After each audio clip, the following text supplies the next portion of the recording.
رسول اللہ صلی اللہ علیہ وآلہ وسلم کی پیاری پیاری حدیث مبارکہ۔ Make sure you like and subscribe to my channel for more hadiths.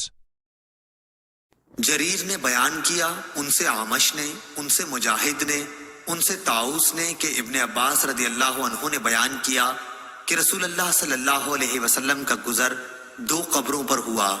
آپ صلی اللہ علیہ وسلم نے فرمایا کہ ان دونوں کے مردوں پر عذاب ہو رہا ہے، اور یہ بھی نہیں کہ کسی بڑی اہم بات پر ہو رہا ہے۔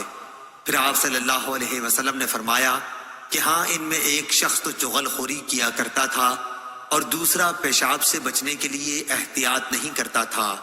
ابن عباس رضی اللہ عنہ نے بیان کیا کہ پھر آپ صلی اللہ علیہ وسلم نے ایک ہری ٹہنی لی اور اس کے 2 ٹکڑے کر کے دونوں کی قبروں پر گاڑ دیا، اور فرمایا کہ شاید جب تک یہ خشک نہ ہو ان کا عذاب کم ہو جائے۔ صحیح بخاری حدیث نمبر 1378۔ اللہ تعالیٰ اس کے چہرے کو روشن کرے جو حدیث مبارکہ سن کر آگے پہنچائے۔